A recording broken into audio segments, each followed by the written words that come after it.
Bueno, damos la palabra al profesor Óscar Espinel a propósito de estas comprensiones sobre la formación docente y sus relaciones con el currículo y la universidad en la actualidad. Vale, profesor Carlos, muchísimas gracias. Yo he preparado unas notas y tengo una presentación aquí en PowerPoint que les vamos a compartir. Bueno, yo he preparado unas notas, he preparado un texto que lo iré leyendo muy despacio, digamos hasta donde el tiempo nos lo permita. Voy a intentar ajustarme a los 12 o 13 minutos que nos ha indicado el profesor Carlos. Y bueno, pues leeré hasta donde alcancemos, ¿ok? Yo he decidido, un poco de manera indisciplinada, digámoslo, darle un giro a la pregunta, ¿no? Y abordar esta inquietud por la relación entre formación y currículo a través de otros dos conceptos, como son el enseñar y el aprender, y fundamentalmente el aprender. Entendiendo pues que tanto el enseñar como el aprender estarían a la base de la formación y del mismo currículo. Entonces, con estas claridades, voy a pasar de inmediato a la lectura del texto. Cabe también anotar que estas notas son un fragmento, las extraigo de una publicación reciente que estamos por, digamos, salir a la luz, digamos, que es un capítulo en este libro de Educación y Pensamiento Contemporáneo, Práctica, Experiencia y Educación, y allí, digamos, se encuentra algunas de las notas que yo voy a compartirles hoy. Sobre la enseñanza. La enseñanza es más que instruir o transmitir. Enseñar es mucho más que moldear y modelar de cara a una tradición o sistema de verdades heredadas. Es más, existe una diferencia tonal, un acento distinto entre la enseñanza y el enseñar, entre la forma sustantivada y la forma verbal en la que valdría la pena reparar. La enseñanza, restringida a la transmisión de información, ha venido vaciando el lugar y acción del profesor, de quien enseña, de quien se prepara para enseñar, convirtiéndolo frecuentemente en un mediador, en un recitador y en algunos casos operario mecanizado del saber. Es urgente, en medio de esta reducción, cuestionar tanto la concepción de enseñanza que permea las prácticas en el aula, como los acercamientos que propicia a terrenos disciplinares como los de la filosofía, los de la biología, la química, la epistemología, la misma pedagogía, etc. ¿Y qué mejor escenario que un panel que se pregunta por la formación y el currículo? Formación y currículo que tienen que ver en común tanto con la enseñanza como con el enseñar y los lugares del enseñar. Es tan valioso preguntarse por aquello que decimos enseñar, por ejemplo, como la pregunta misma por la filosofía, por la epistemología, por la didáctica, ¿no? Es tan importante preguntarse por eso que decimos enseñar, como detenerse a cuestionar qué es eso de enseñar. ¿Qué rasgos asume la enseñanza cuando decimos enseñar? ¿Qué tipo de relación guarda esa concepción de enseñanza con lo que hacemos? Y en concreto, con la concepción del objeto que decimos enseñar. Llámese biología, llámese matemática, llámese didáctica, etc. En fin, ¿qué es enseñar? Esta es una pregunta que hinca sus raíces en el hacer del maestro y, por tanto, en la reflexión pedagógica. En primer lugar, es necesario situar las inquietudes que nos acompañan en este recorrido, puesto que hemos decidido seguir un viraje metodológico en esta forma de interrogar. Se trata de la pregunta por el aprender, tal como se lo señalaba al inicio. Preguntarnos por la filosofía y su enseñanza, pero en general por la cuestión de la enseñanza, preocuparnos por la filosofía y su enseñanza, pero en general por la cuestión de la enseñanza, es un interrogante o suscita una serie de interrogantes desde los que para nosotros se hace una noción estratégica que es el aprender. Es decir, preguntarnos por la enseñanza a través de el aprender. De hecho, la tradición del linaje constructivista ha venido normalizando la bina enseñanza-aprendizaje como una dupla incuestionable e indisoluble, con lo que ha desdibujado preguntas propias sobre la enseñanza y la ha puesto en función del aprendizaje, un aprendizaje que se presenta como producto final del proceso educativo. Por lo que dentro de esta racionalidad, la enseñanza y lo que se enseña aparecen no solo valorados exclusivamente desde sus resultados, sino también como algo predeterminado, cuantificable y controlable. De igual manera, esta subordinación de la enseñanza al aprendizaje ha terminado por desdibujar el lugar del aprender. Un aprender siempre supeditado desde esta binariedad al propósito por el que se disponen tanto la gestión de la enseñanza como el diseño de los ambientes de aprendizaje. Desde esta mirada, por ejemplo, no se puede aprender cualquier cosa, ya que ello significaría desperdiciar la inversión realizada en dicha operación en términos de tiempo y de recursos. Todo ha de estar perfectamente coordinado para que el individuo aprenda de manera eficiente conocimientos y habilidades útiles en coherencia con sus entornos de aprendizaje y con las demandas del contexto socioeconómico vigente o hegemónico.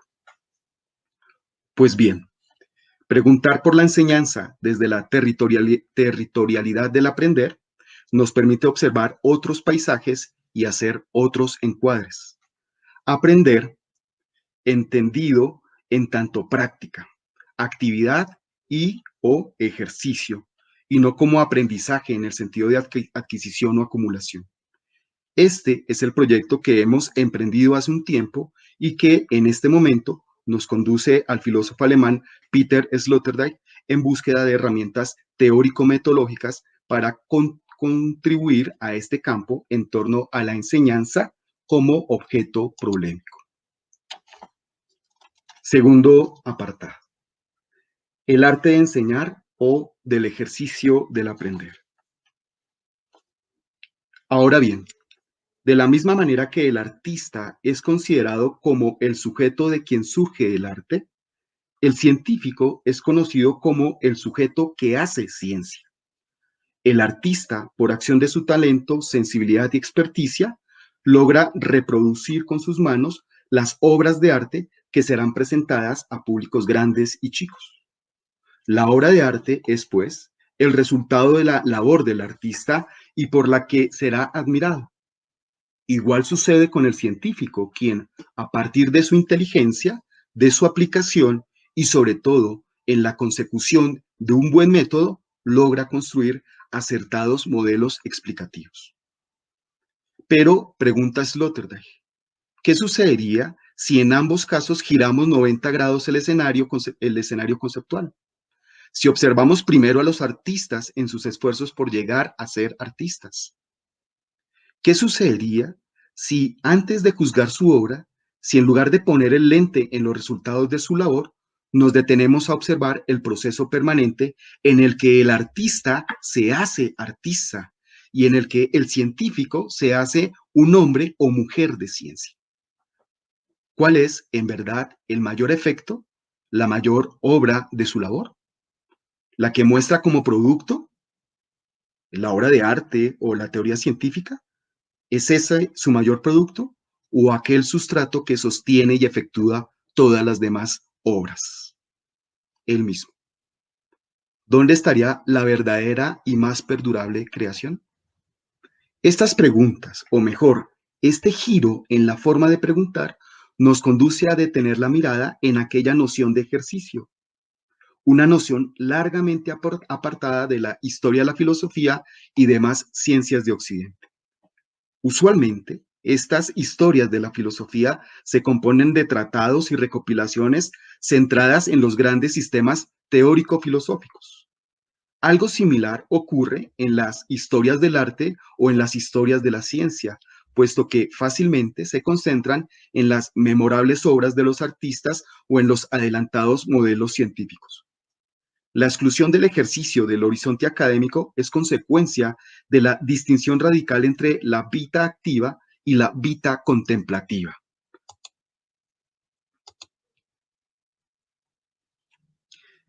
Entre la vida práctica y la vida teórica. Separación abrupta arrastrada desde la vida monacal y medieval. Un desplazamiento encarnado en una de sus más recientes formas por la oposición entre la vida intelectual y la vida cotidiana. Tal división a dos aguas olvida que no toda y quizás ninguna acción es, empleando la terminología tradicional, completamente activa o completamente pasiva. Toda acción, en cuanto a acción humana, se desarrolla en el terreno intermedio, puesto que aquello que la caracteriza es la confluencia de su resultado inmediato y la preparación para dicha ejecución. Esto para decirlo en términos latos. Si lo vemos desde otro ángulo, el efecto de la acción no es solo visible hacia la exterioridad, no solo se proyecta hacia afuera, ni se manifiesta en lo inmediato y práctico, ni en lo útil.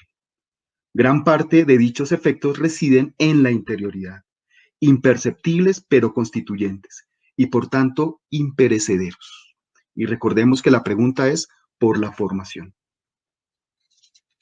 Y aquí entonces la formación se referiría al sujeto, se situaría en el lugar del sujeto. Esto adquiere aún más sentido si oímos a Sloterdijk al afirmar que la existencia humana es fundamentalmente una vida ejercitante, una vida en ejercicio, una vida que se ejercita. Esto es, una vida que es necesario producir y que es producida, precisamente en cada acción. Por tanto, podría afirmarse que toda acción humana tiene tanto de exterioridad como de interioridad, para seguir usando estos complejos y quizás discutibles términos. Ahora bien, cabe preguntarse si toda acción es ejercicio. Está claro, al menos de manera intuitiva, que todo ejercicio es una acción, pero no parece estar tan claro cuando invertimos los términos. De este modo, podríamos preguntarnos, ¿toda acción es una práctica ejercitante? Este interrogante nos lanza a la pregunta por el ejercicio. ¿Qué hace que una acción sea considerada como tal, como ejercicio? La primera idea que viene de inmediato a la mente es el carácter repetitivo del ejercicio. La actividad ejercitante no es algo que se haga una sola vez, de manera desprevenida o discontinua. El ejercicio requiere disciplina, requiere repetición, constancia, pues sólo así logrará los efectos esperados. Aún más, luego de lograr la forma para la que se ejercita, es necesario continuar cuidándose para mantener la forma alcanzada. Por tanto, primer rasgo general del ejercicio, la fecundidad de la repetición. La repetición que nos permite ser de otro modo. Es decir, no es una repetición para reproducir, sino que es una repetición que tiene que ver con la modificación.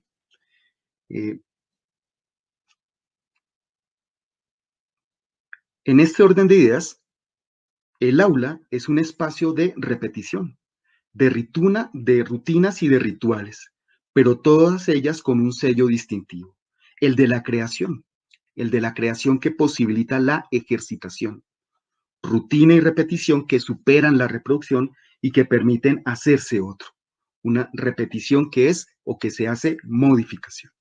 Y aquí entonces tienen que ver estos otros dos elementos que los voy a sintetizar muy rápidamente por cuestión del tiempo, y es que el ejercicio o los ejercicios, estas rutinas sistemáticas se realizan en orden a un fin, a un propósito, ¿no? A una modificación esperada, ¿no? Y es entonces ese fin, ese propósito el que le dará su racionalidad, sus maneras de hacerse.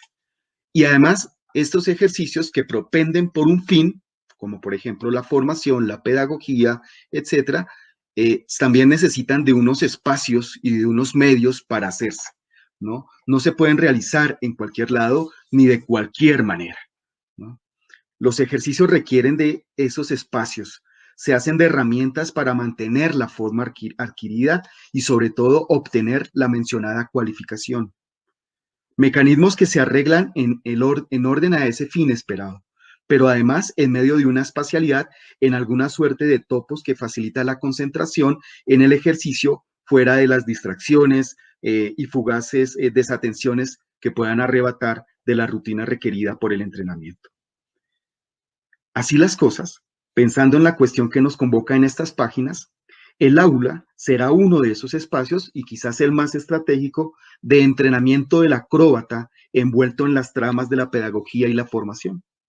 Ejercicio del profesor y de la profesora, pero también espacio de quien inicia un acercamiento no siempre voluntario a la pedagogía, a la filosofía, a la didáctica, al campo disciplinar que sea objeto de enseñanza.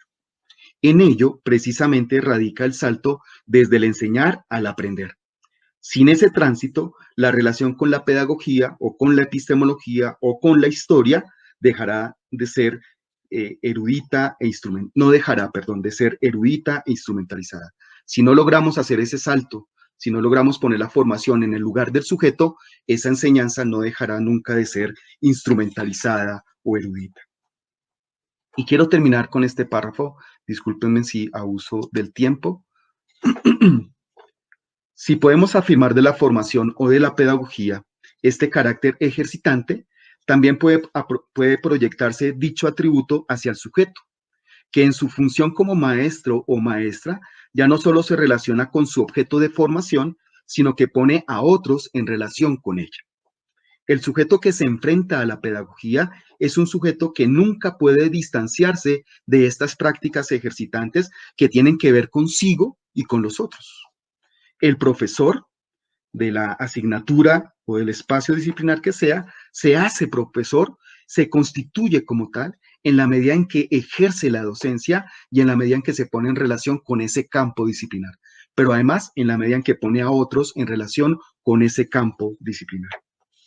El profesor de pedagogía, de epistemología, en fin, se constituye en cuanto tal en la medida en que se ejercita tanto en su campo disciplinar como en el ars docendi, en el arte de enseñar. Es decir, desde esta perspectiva y en el aula misma se conjugan el ars dicendi y el ars docendi, el arte de aprender y el arte de enseñar.